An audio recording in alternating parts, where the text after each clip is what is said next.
What's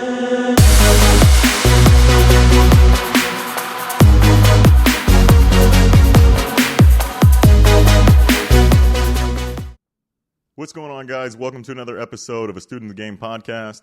We have an awesome guest on. We're super excited to show this off to you and talk about some of the things he's got going on. Go ahead and let us know who we've got sitting in front of us. My name is Demetris Ford. Come from a small town in southern Arkansas. Born in Bearden, Arkansas. Raised in Magnolia, Arkansas. Later made my way up to college in Northwest Arkansas and found my way out here through the NFL draft process to now find a new home in a great state of Texas. Yeah, Arkansas, man. We hear it in the accent. So really excited to dive into your story, your background. So, what we always like to begin with is the origin story, right? There's a lot of people who that you may know from childhood, who may know in your current life that are going to be watching this, as well as some people who may dive into your, to your origin and be able to relate to that. It's really important that we like to express and try and really extract that there's many ways to success, right? And there's not one, lateral movement. And that's where, Gabe and I are so focused on, is there's so many ways to get there. So kind of tell us about where you began. When did you feel like you became you? When did your story really start? I mean, just like anybody, any phenom, any great story has to have a dialogue, okay?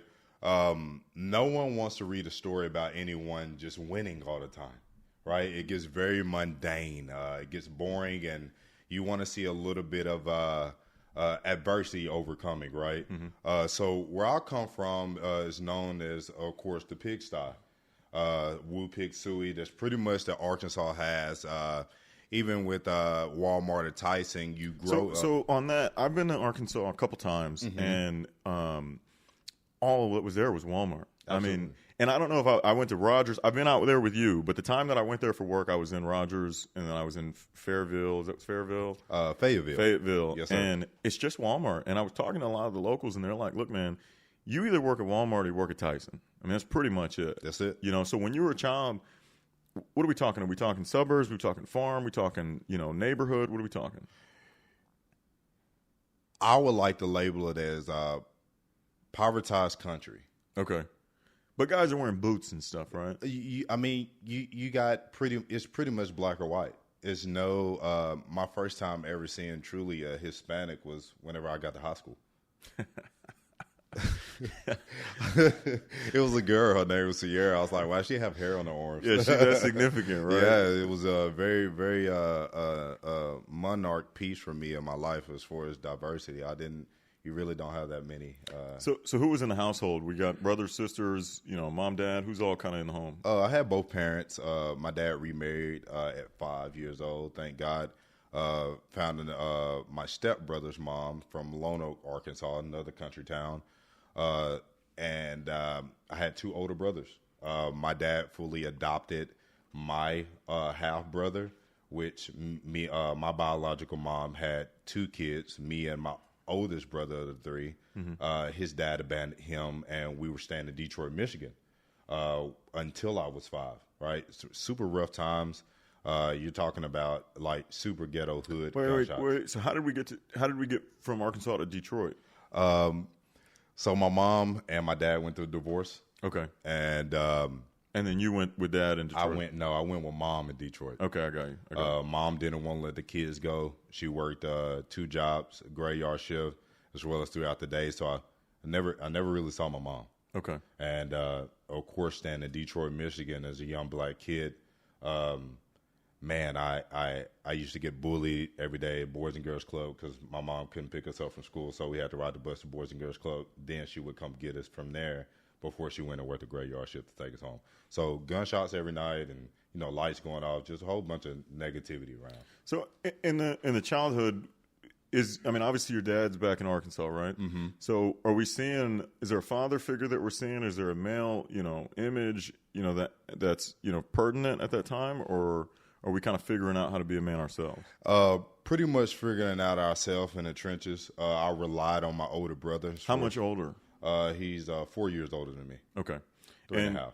And so all three of you guys are in Detroit at this time? No, just me and my half-blood brother. Okay. So Gotcha. my mom had me and my brother by two different men. Okay. I got you.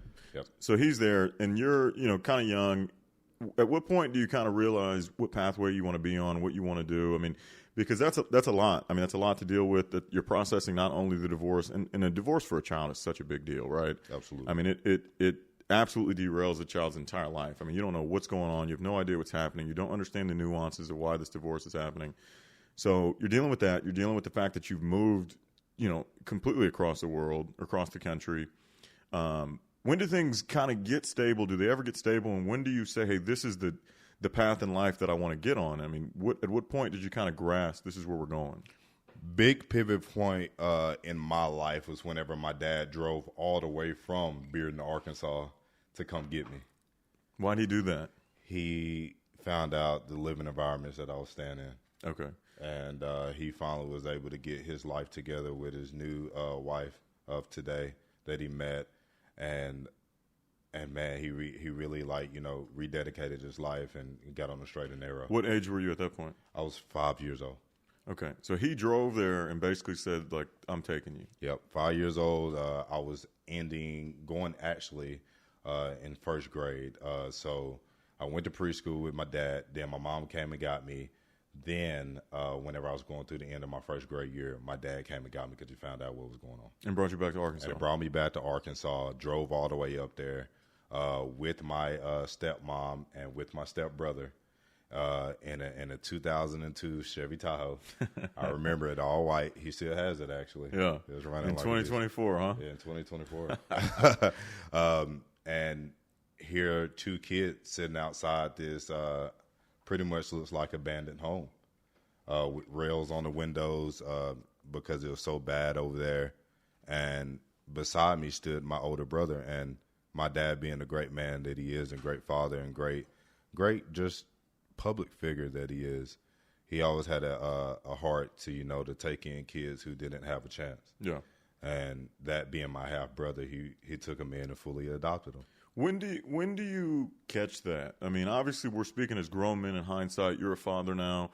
You can see those things, those sacrifices. One of the things that I think that I struggled with when I was younger, what I would quantify to be a less than ideal childhood, could have been better. Absolutely. I don't want to say it was just the fucking out of hell, right? That did the best. Could have been better, but at the time I didn't know that. At the time, I'm resenting it, and I'm fucking pissed. And I'm like, you have to be better. Like, this is not fucking fair to me.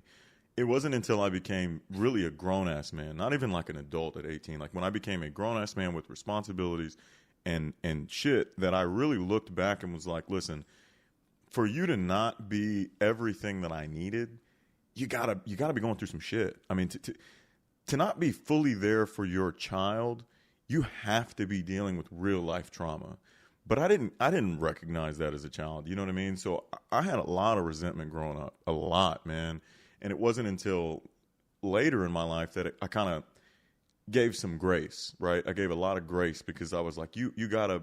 There's no way you're in a great state, you're in a great mindset, you're where you're supposed to be mentally, and you lacked everything that you lacked. Yeah, so yeah, when did you kind of see the sacrifices that your father made, the man that he is and was at that time? Man, speaking on resentment, and just to be honest with you, I wasn't even prepared to talk about this, but it's something that weighs heavy on my heart every single day. You know, a lot of people don't understand even having two parents in the house, but yet feeling misunderstood and unheard creates a lot of resentment as well. Oh, of course. My parents are super duper old school by the Bible, so it's pretty much my way is the highway. Yeah. There's no outside thinking. Everything is by the book of what they're taught, and that's it. There's no more learning. There's no more hearing people out. There's no more broad as far as learning how to adapt. And that's why small town people grow up and they stay small town people. Yeah, 100%. I mean, that's a plague of it is. It's a plague because you're taught something from generation to generation, and in small towns there's not enough exposure, right? Everybody, the vast 90% of the people all think the same, follow the leader. same. Yeah, they absolutely are completely conformed. So you kind of adapt this mentality that anything that goes against the grain is wrong. Pretty much. And as opposed to when you're in big cities and you're subjected to a lot of highly intelligent people who have different ways of thinking, it at least challenges your thinking to kind of at least consider the possibility that there may be more than what I know. But small town cities don't have that. Small town upbringing doesn't have that. I don't have that at all, and it is kind of like I said, it's monkey see, monkey do, but it all stimulates from the instillment of fear of change. Yeah, and whenever I change, to go back to your original question that you asked, that's whenever I realize the trauma and resentment that I had with my father. When do you think that was? Whenever when I first truly felt it really deep was in the 10th grade. And whenever I left home for college, it all just kind of hit me. Yeah. Because I was like, finally, the shackles, like, I am free. Like, I kind of get to do what I want to do. Yeah, that's when you kind of get that. I think that especially for men, different than women, high school is when I think men really feel they get that first lick of freedom and decision making, and they really feel like they're able to kind of blossom out of whatever upbringing that they were in. I mean, I think that freshman year of high school for all men is when you kind of get that privilege to start deciding for yourself. Absolutely. You get to start to consider other beliefs and consider other ways of thinking.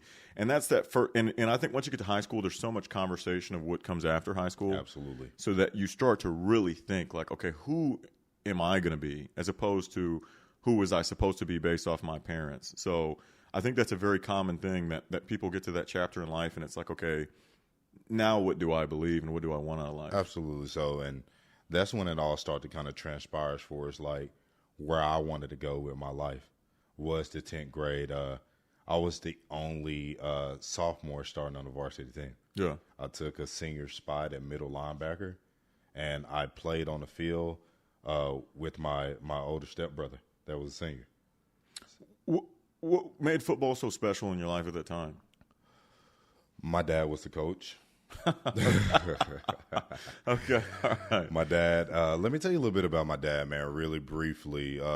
24 years, Army, did 2.5 terms in Iraq, 07 through 010 a little bit. And he also became an ordained pastor in the ministry after he had a life-changing event over there by stepping on a bouncing Betty that was a dud. Wow. It didn't detonate. Yeah. So he completely came back a person that I didn't know. The dad, the superhero that I used to always tell my friends and teachers about as far as this big Jack, Under Armour, rocked up guy in the military suit. Mm-hmm. When he came back, that's whenever. You're completely different. And that was whenever I was coming out of the 9th grade.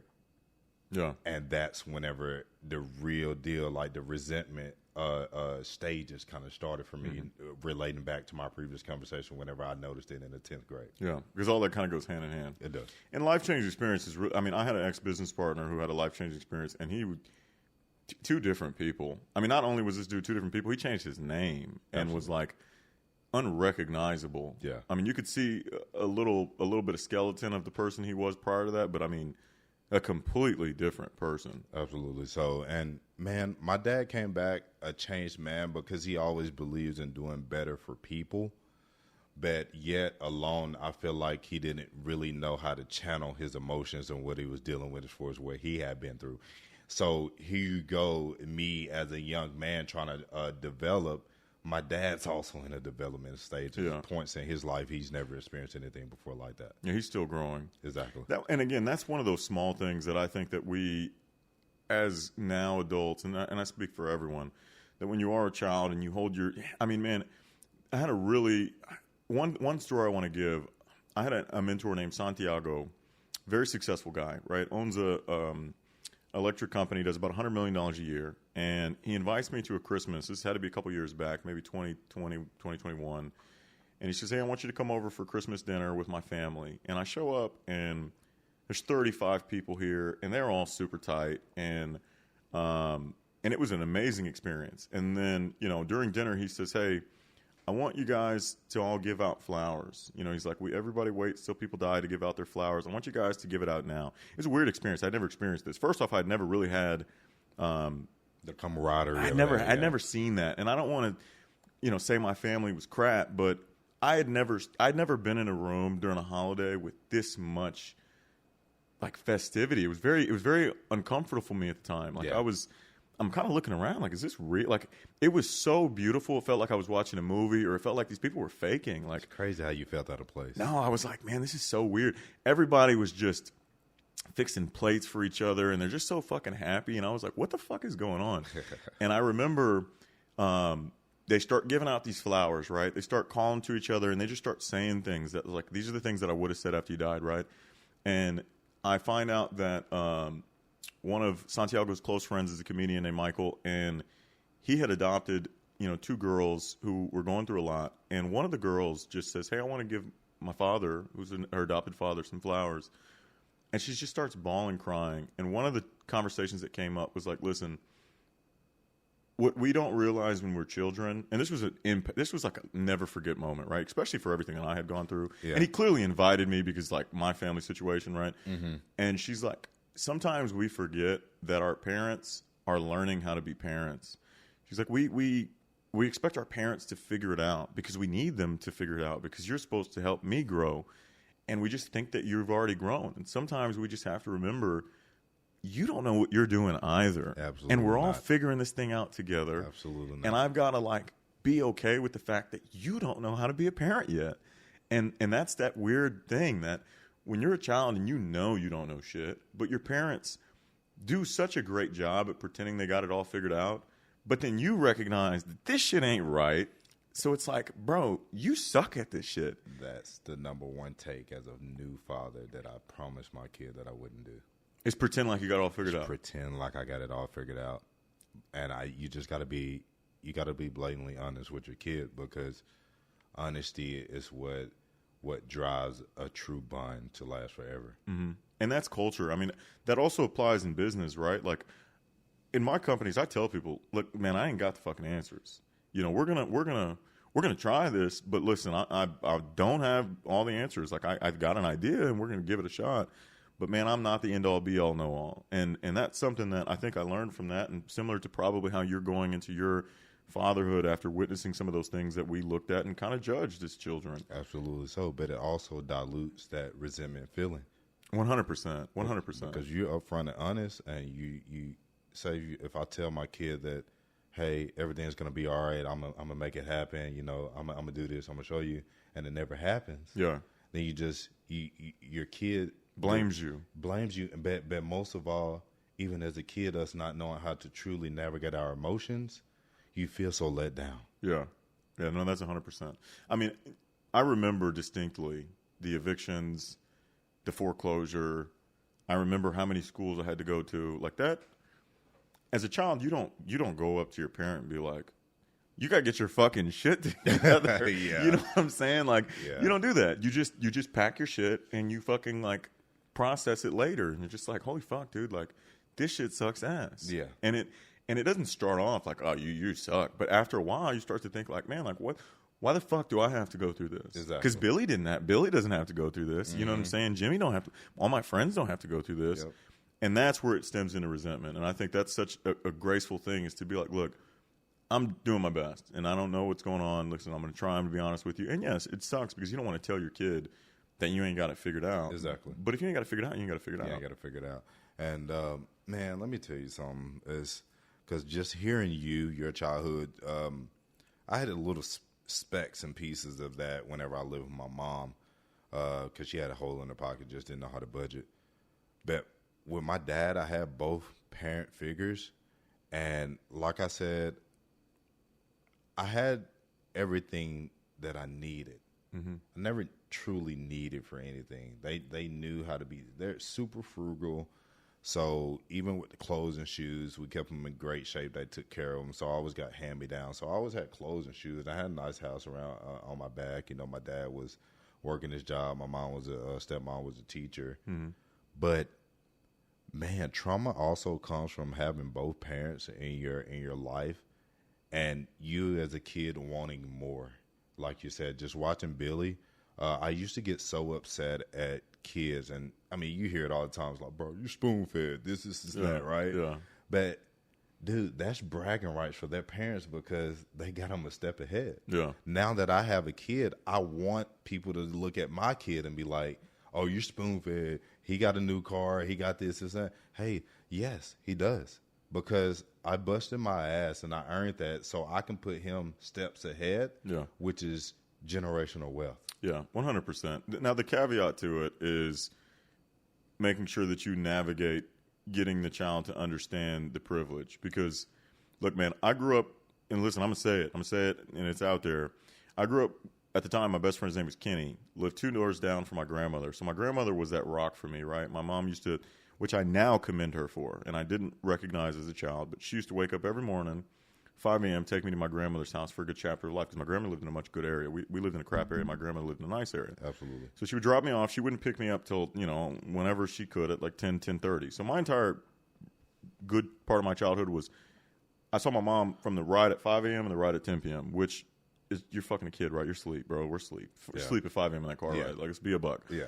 But my grandmother, right? And 2 doors down was Kenny. And his parents, solid. Love him to death. As an adult, I had to drive back there as an adult and tell them how impactful they were to my life. Because this is when I got to see what a good household looked like. Mm-hmm. Mom and dad both there. And they were amazing, right? They took me in, took me to the rodeos, took me on their fucking vacations. That's amazing. Had a boat, took me on the boat. So I got to witness, like, okay, this is what a stable house looks like. But the one thing that I also think that they messed up on is they wanted to be such great parents that they let these kids take it for granted. Because Kenny, who was my best friend, was a fucking spoiled brat. And I'm talking about white kid, like, fuck you, mom, like, bring me some fucking milk. Like, talking crazy. And, as a black kid, hey, that ain't never you watching this shit, like, what the fuck? You know what I'm saying? Like, he would be like, shut the fuck up, bitch. And I'm like, uh-oh.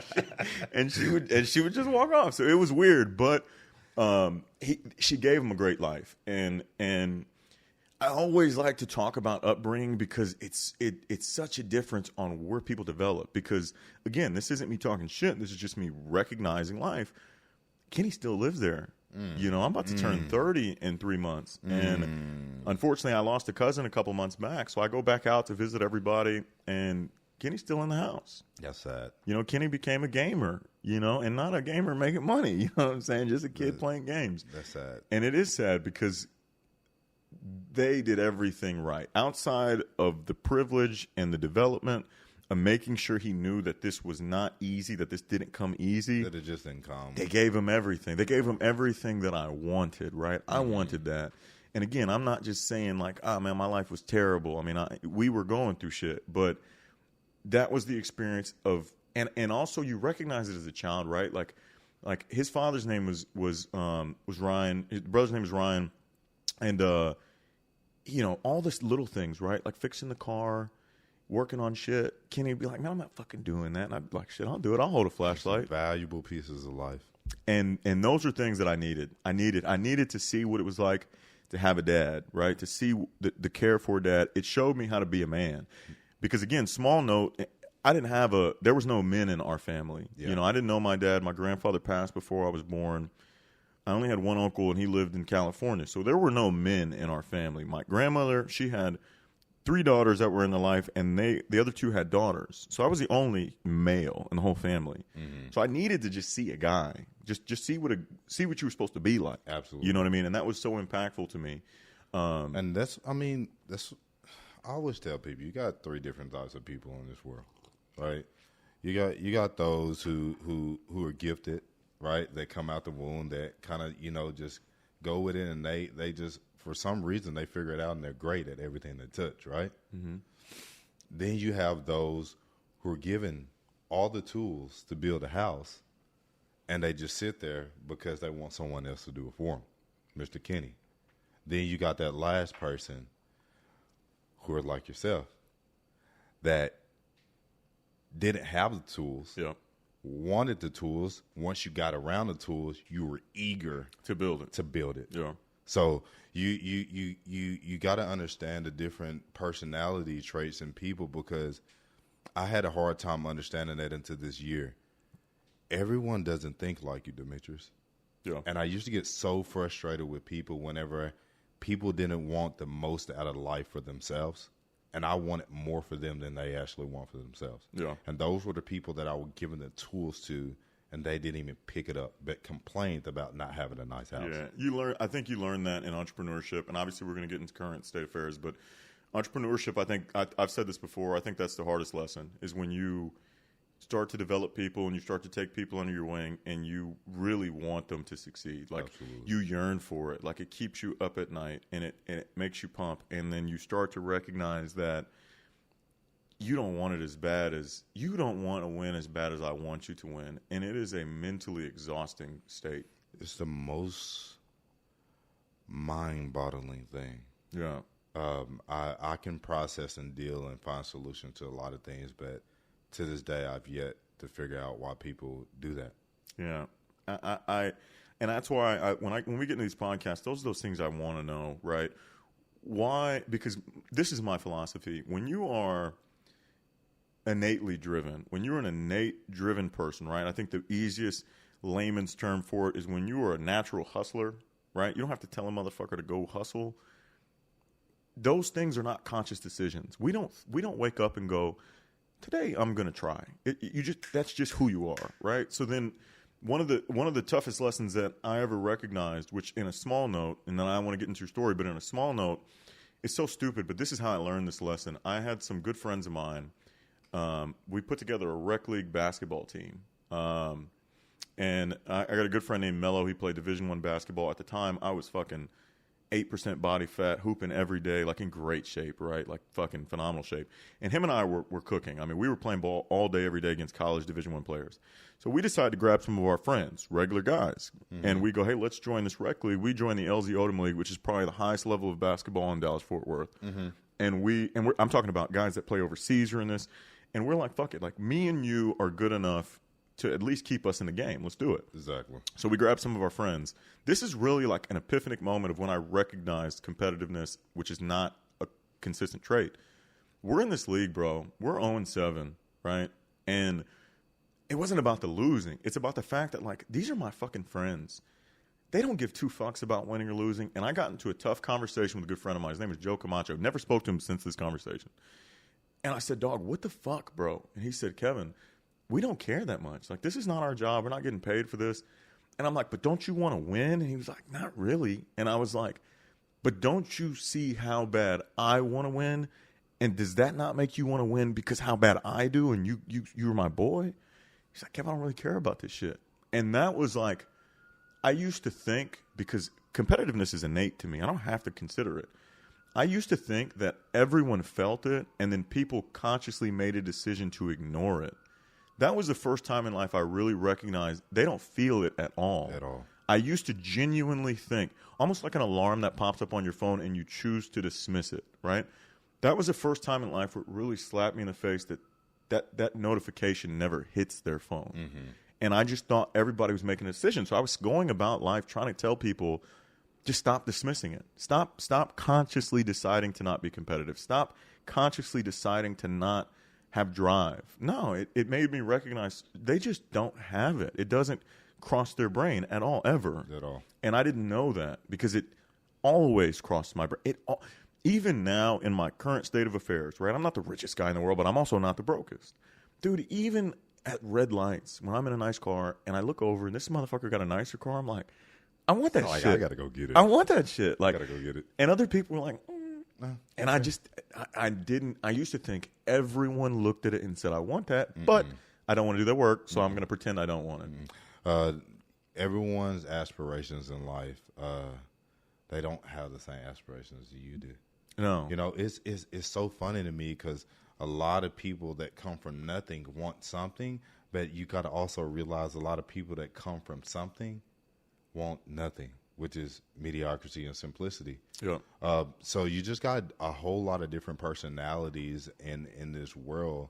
Man, the cerebral is so powerful. No, 100%. It's a lot of people can't even access different parts of the brain, which is the reason why that a lot of people don't have that switch in them as far as realization.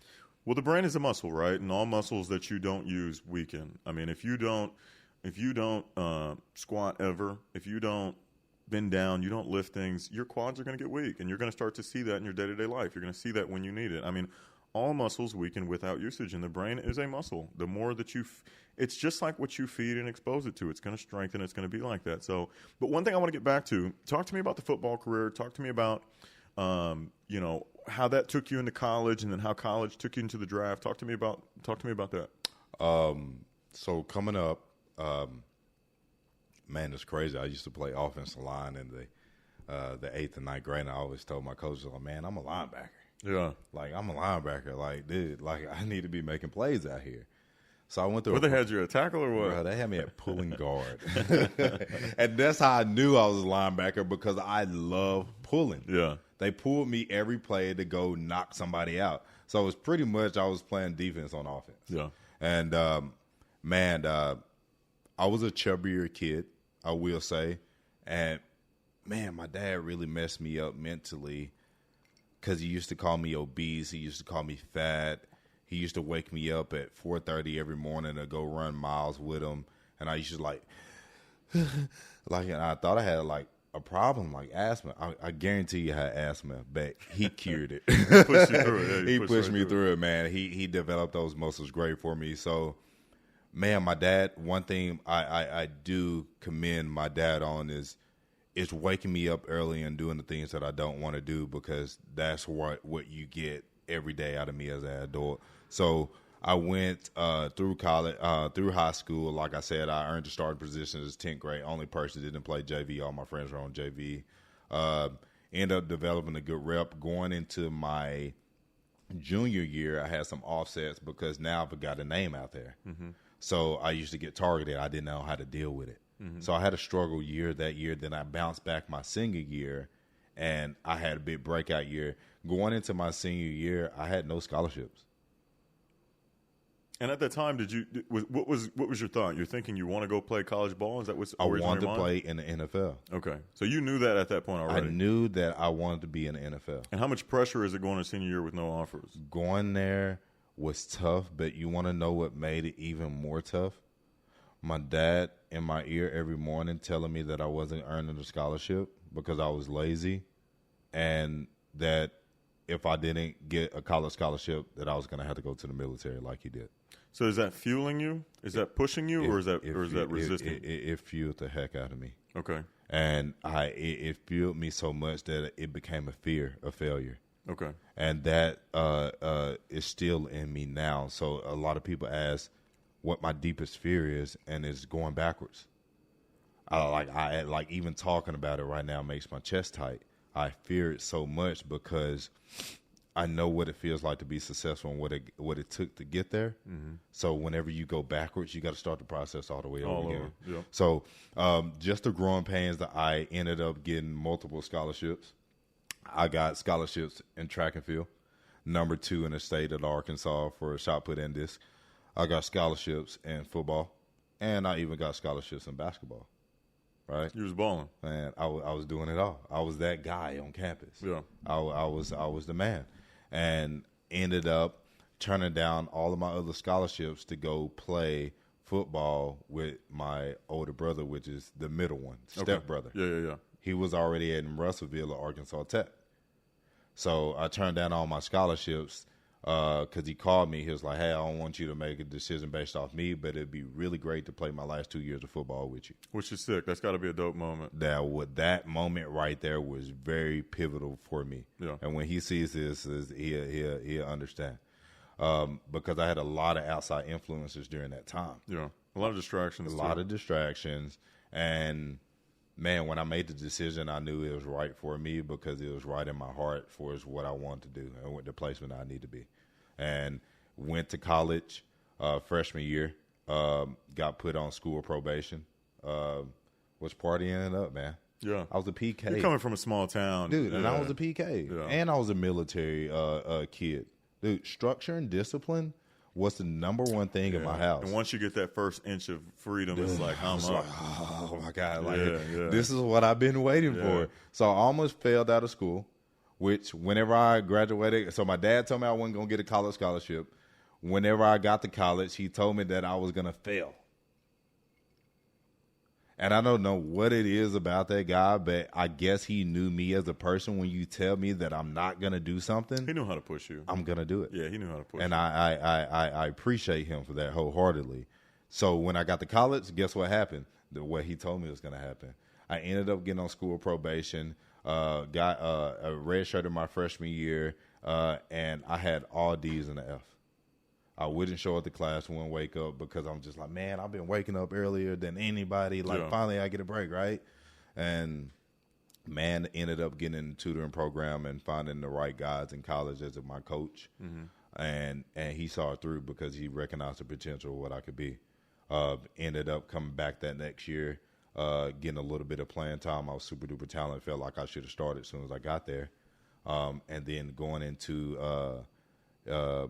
halfway throughout the end of that year, I ended up getting a lot of PT and earning myself a starting position going into that next season. Okay.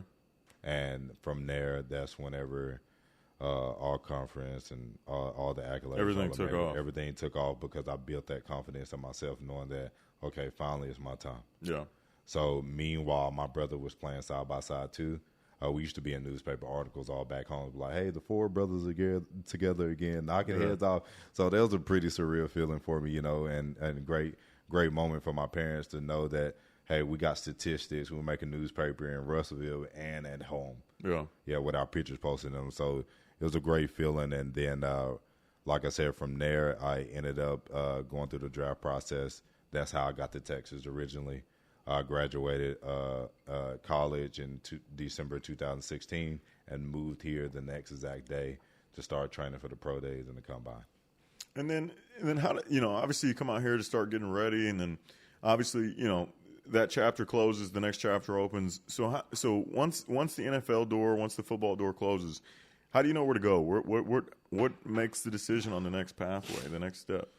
You don't, and don't nobody know this information that I'm about to leak to y'all right now. All right. But I'm actually starting a mentorship program for people who dedicate their whole entire life to thinking that they're going to make it professionally. And they go through this very dark period of life of trying to figure themselves out. 1,000%. 1,000%. And it's going to be called, quote unquote, finish through the line. What do you hear as a kid all the time playing sports growing up? Got to finish through the line all the way through. Why? And we used to hate it. Finish through the line. Because it was extra work. Coach, it was extra work. Yeah. But guess what? The people that are finishing through line through the end of the year, like right now, those are the people who have head starts going into the next year, 2025. Right? So everything kind of clicks to me in life as far as the sports module, as far as being either mediocre or being All-American or Hall of Fame. Yeah. Right? So the simplest thing, finish through the line, I never understood it until now in my adulthood days. I noticed 2 years ago. Well, that issue is a pertinent issue both at early stages of not making it to the professional level, but also in the exit of the professional level. I mean, I think it's all aspects of life. If you dedicate your entire life to one particular plan, all things, and you really, and I mean the word dedicate in its literal sense, which means I have no plan B, I have no other options, I'm not focused on anything else, I've got no side missions, this is it, I'm all in on this. And that door closes, or that opportunity does not become your plan, you have no preparation for anything else. And as simple as that may seem, you're also talking about somebody having to both process what do I do next, while also having to digest the fact that their entire life's dedication was just blown up in their face. Failure. It is a depressing state.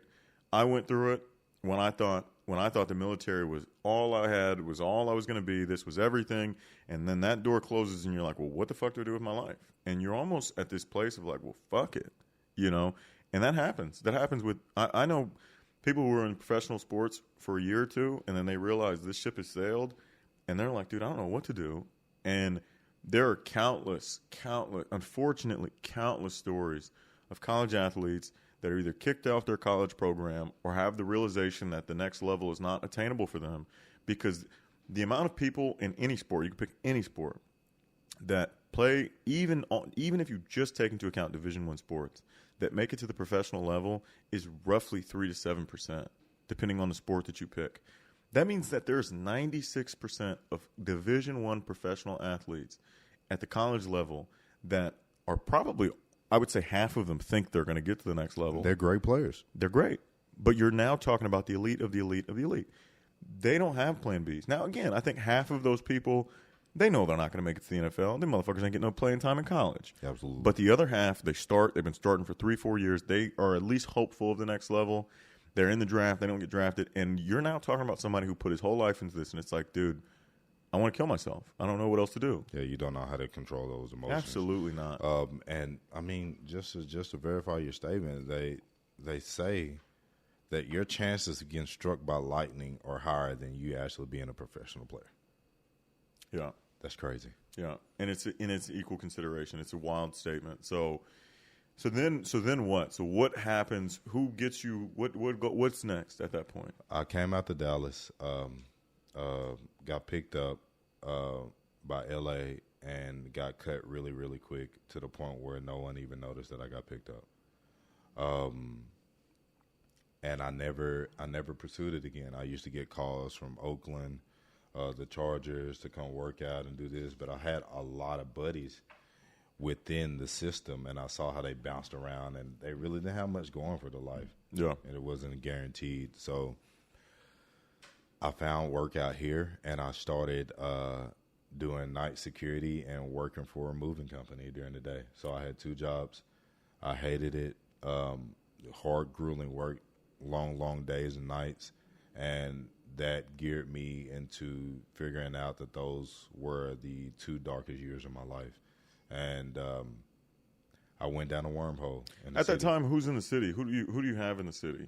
I have one of my good friends. At that time? At that time, his name still Isaiah Robinson. So you had a good friend in the city? I had a good friend, but we were both lost and didn't know what to do. And I was so lost, I didn't listen to anyone. Yeah, and blind leading the blind, though. Blind leading blind. So I ended up getting into the party scene pretty heavy. Yeah.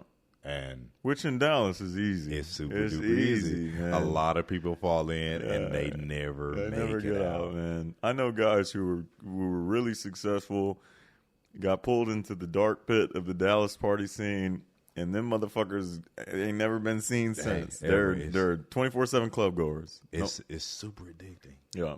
It's excitement all the time because everyone travels to the DFW from every part of the world, so you're always seeing new excitement and new faces and new things. And the dopamine spike is unmatched. I mean, and I say it all the time, man. There's a lot of great cities in the country, but Dallas is top 5 when you talk about the night scene. Absolutely so. I mean, it is one of those places that if you're not really hyper focused, and we deal with this now, right?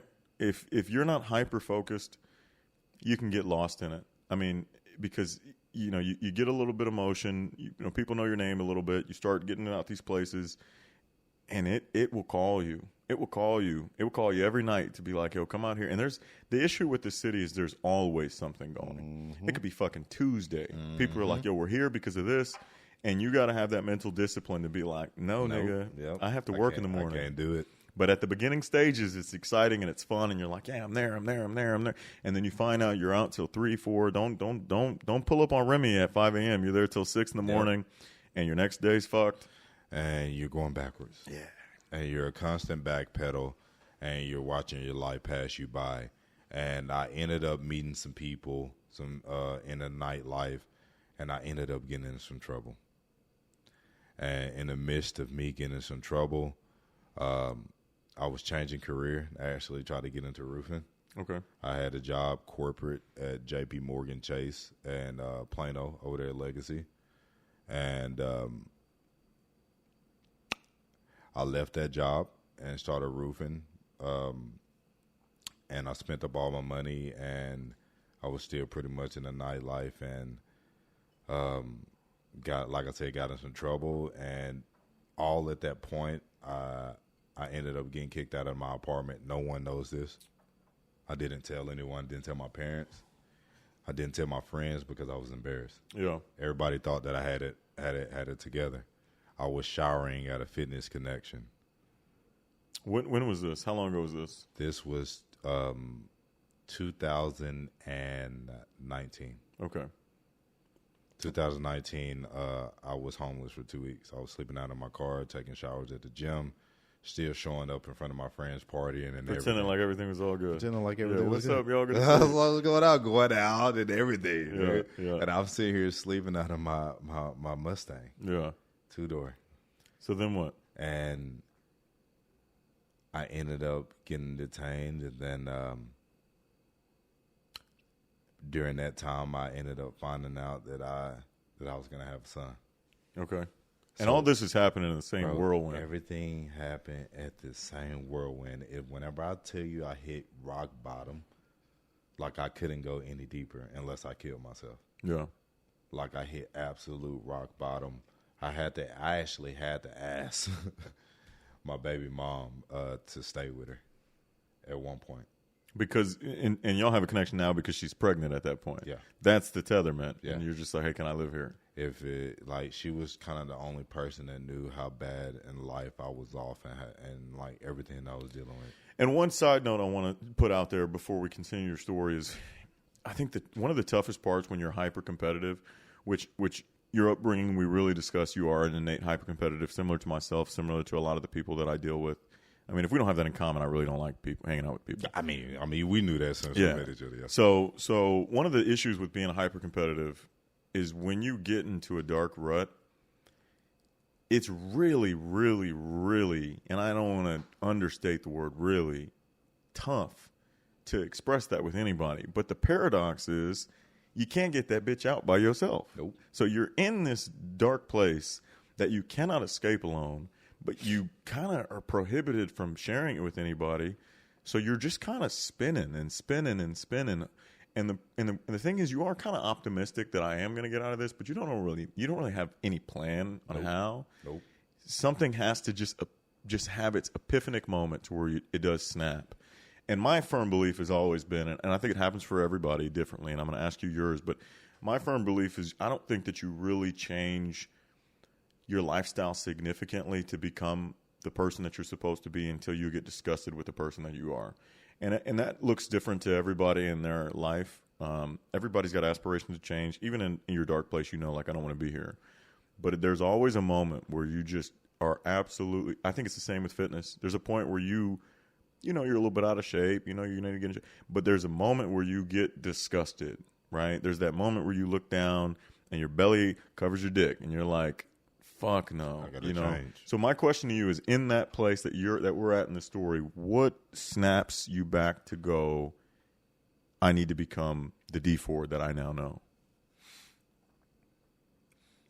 When I first held my son in the hospital. When he was born. It didn't transpire to me until I actually physically like held him. Like knowing that he was coming. Knowing he had 9 months to figure that shit out. I was just like, oh, whatever. Blase, blase, blase. Like, you know, I really didn't care. I was still trying to figure it out. Didn't even talk to my baby mom. Resented her at that point. Like, so I kind of like just went shelled all the way into a hole. And whenever he was born, I told her to call me. I said, hey, call me whenever it's time. And I drove her to the hospital, dropped everything I was doing that day. And when I held him, I felt an aura come upon me that I've never felt in my life. And I honestly don't even think I'll be able to feel it again, even if I have another kid, because of how much that moment changed my life forever. It was a culmination of everything you were going through with the recognition that, okay, like, I have to get this because it's not just me anymore. That responsibility, I mean, yes, if you have another kid, you recognize there's additional responsibility, but that was different. Yeah. I mean, that's when I lost all selfish ways about myself. Yeah.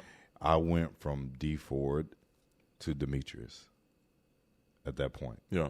It wasn't about my ego. It wasn't about how I looked. It was about what I had to do to create everything that I wanted as a kid of now, because of all the complaints that I made about my parents. Yeah. And how they didn't set me up for success. That's whenever I did stop living for myself and I started living for my kid. So let me ask you, when this happens, you obviously change. It changes you, and I know that. what are some of the things that you saw in your personality, in your actions, and how you carry yourself in your activities? What are the things that if somebody said, write down what's different about you from then to now, what do you think some of those things would have been? The selfish trait. Because again, you've also created a lot of success, right? So there's got to be some activity differences, you know. It was man, everything that my dad that I hated about him, all of those things started to kind of click in my brain. All the things that the coaches used to tell me in my ear that I didn't like, all those things started to click in my brain. So the discipline, the consistency, the persistency, more so than anything. Of, hey, having a run a sprint, you didn't make the time, you failed, you got to do it all over again. Mm-hmm. And I apply that to life every day. But most of all, it was the fear of the unknown. I learned how to cope myself of not knowing what was going to happen, my son brewing in the stomach, until the situation actually arise of me knowing exactly what to do. Yeah. So I never get nervous walking into any room or any situation because I know then when in the moment of the pressure, beautiful diamonds are created. Yeah. So I started then to not panic. I developed a more calm demeanor, but most of all, I know you guys know what I'm getting to. I developed confidence within myself. Yeah, 100%. So I truly started to figure out what my purpose was in life. Your identity became clear. And my identity became so much clearer to me. So, man, I thank God for that, because if he would have held on a year longer, dude, I probably would have been dead or still out here in the streets partying. Yeah. I would have had no purpose. I would have had no self-identity. I would have had no self-control of telling people yes or no. Yeah. Which is, I mean, I think that realization of self-identity, to me, is the biggest game changer for any and all people. I mean, everybody's heard the cliche saying, right? The two most important days of your life is the day you're born, the day you find out why. We've all heard it, but it is not until you reach the second day that you actually recognize that that's real. Yep. I mean, there's another cliche saying that goes hand in hand. It sounds all like bullshit, but it's real, right? Every man has two lives. And the second one begins the day they find out that they only have one. Yep. You know what I'm saying? Like, yep. It's such a real thing that sounds so cliche, but then when you mature in life, you recognize that all cliches are cliches because they're real.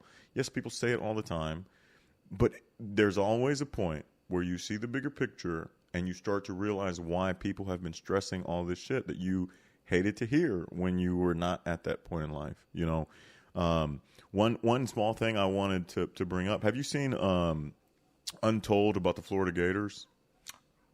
I watched a little bit of it. Great doc. You got to get through it. There's a part in that documentary about Brandon Sykes, who obviously played in the NFL, and a big he had mental traumas, right? A big part of it was his early days. He was as talented could be, but he didn't want to do the work. He was lazy. He didn't want to put in the extra. And he brings it up. He stresses it. He's like, look, man, I'm fucking talented. I should be starting. Like, I don't need to fucking do all this shit. And then he recognizes, and it's a fucking phenomenal documentary when you talk about overcoming, the mental demons that hold you back from growth. There's a part where he says, this was the moment where I realized who I needed to be for not only me, but the people who are influenced by me. And he says that was when a complete switch flipped. He was like, dude, I do the work now. I do more than what I'm asked because I know people are looking at me. People are counting on me. And more importantly, people are watching me. So if I do less, they can justify that they can do less. Absolutely. And if I do more, I can hold them accountable to at least doing what they're needed to do. Maybe not what I'm willing to do, but you can do the minimum if I can do the most. Man, it's crazy. You just sound just like me, or what I say every day when I wake up before any of the people that work for the company. Leading by example, I feel like it's the most powerful tool. It's written in all the great books, even the Bible. Mm-hmm. Even the Bible. Yep. It literally states like, hey, this is what this man did, showing everyone how they should live, right? He shut up. He did what he was supposed to do, how he wanted everyone to be. Yep. And he accomplished his goal and his task. Now, it's up to you whether you choose to be an example, right? Of course. But it's what I preach every single day. I wake up, I send motivational things on my mind and on my schedule to my team. And I'm just like, man, it's so crazy. Like, why is the most successful person working the hardest? Which, again, seems so redundant because you would think, I battle with this with my guys, right? You would think that those in need to grow and to do more and to make more money and to find themselves in a better position would scratch and claw more than those who are already there. You would think that, right? That to me seems natural. If you need money, and I don't, you should be outworking me. But then you have to come to that mature realization in business and recognize that's the reason they don't have any money. Everybody don't want that money. But that's the reason they don't have it. If you had the work ethic and the ability to put in the level of effort that I do, you would not need the money the way you did. Absolutely. That's why you're in your position, is because you have yet to unlock that switch. That switch, that bestowment of work ethic. It's the switch. It's not even the fire. It's the igniter. And that's the unfortunate part. And the next, there's so much, and honestly, we're going to have to do a part 2. Oh, yeah, we're going to absolutely do a part 2, man. We're going to have to do a lot more part 2s on what our current state of affairs are, what we've got going on, and dig into the mindset of this one, because we're running out of time, obviously. So I want to ask you a couple final questions before we get out of part 1, but we're going to run it back on another day. Cool. Maybe we'll record at your house. I think that would be a dope part 2. Dope. Yeah, maybe I'll show you some hospitality. Yeah. So let me ask you a couple quick questions. What do you think in your current routine has really been a monumental shift? What is one of those things because you're completely different than you used to be. And one of the reasons that you and I have such a great relationship is because you're very similar to me. We're like that, and I say that, and if you know what I mean. I mean, we like that. So what's something that's in your routine or something that's in your actions that really sets you apart from not only, the peers and the competition, but also who you used to be? It goes back to my sports, man.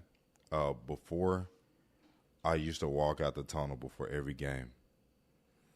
I envisioned myself making the big plays. I envisioned myself winning the game. I envisioned myself being a great contribution to the team and helping everyone win.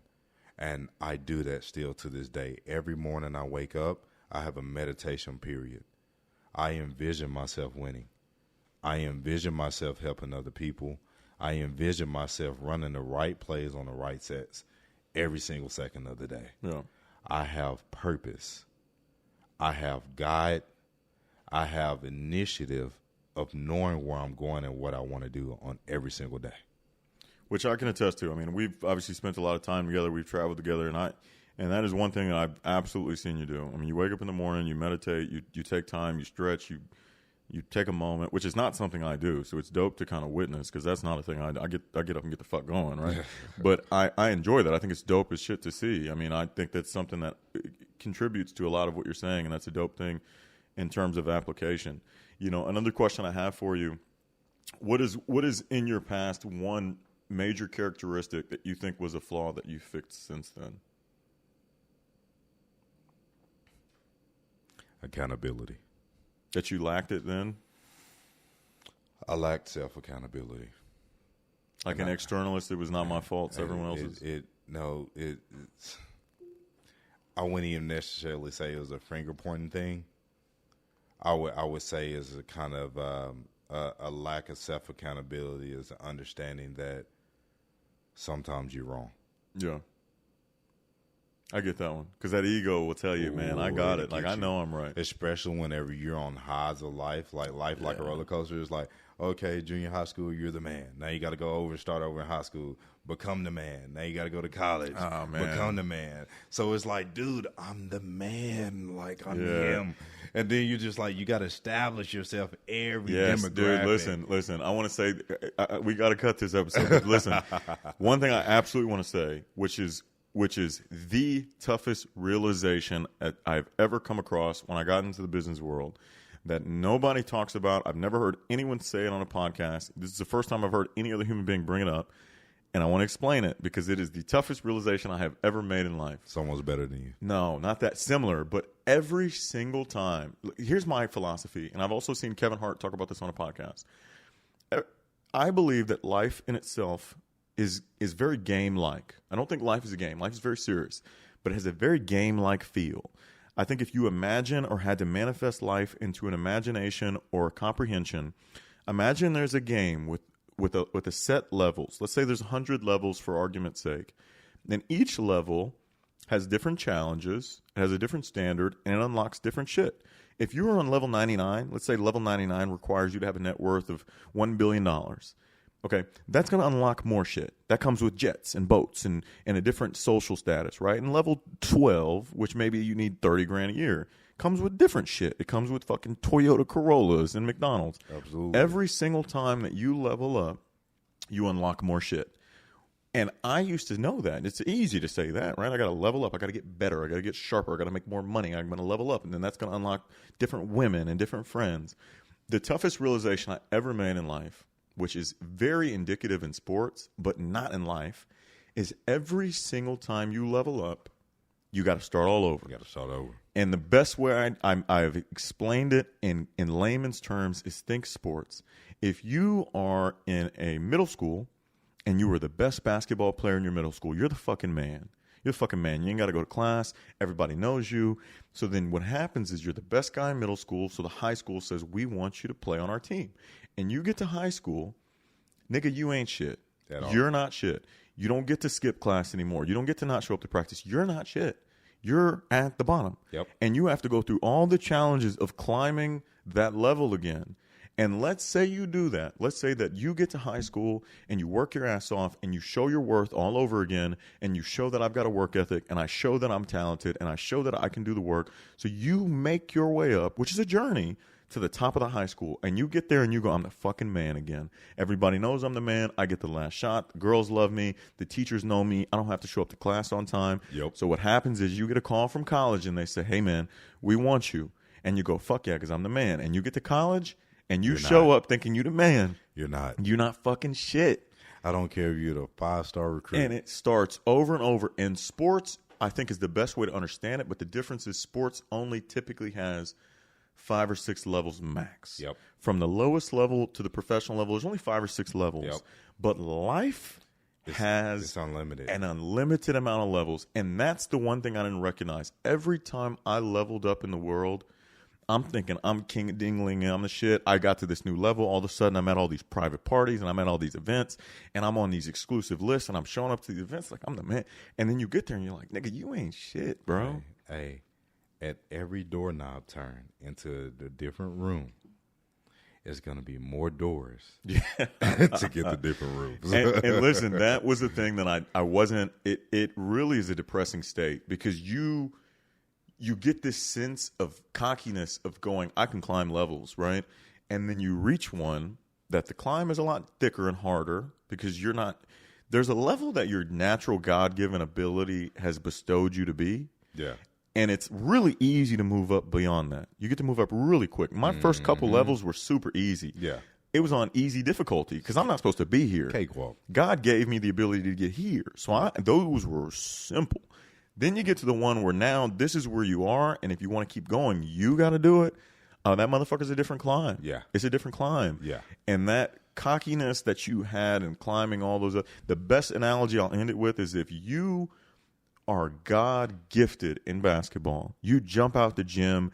You have a natural jumper. Your father taught you how to shoot since you were in middle school. You're gonna coast through middle school and high school. It's gonna be simple. Yeah. But you will get to Division I ball and realize, nah, bro, that every single motherfucker in Division I basketball is equally as gifted. And the toughest realization I ever made in my life, because I'm naturally gifted. I had this voice my whole life. I was able to public speak my whole life. I had this voice. Listen, I was good looking. So I climbed quick. But then you get to a point, and I think it's the same as college ball, where you look around and every other motherfucker is equally as gifted. And you don't deal with that in high school. You don't deal with that in middle school.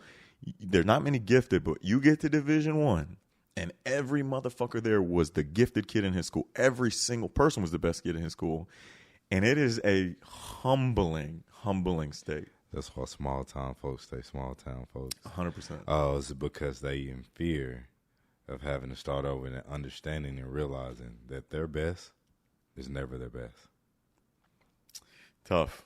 It's a tough one.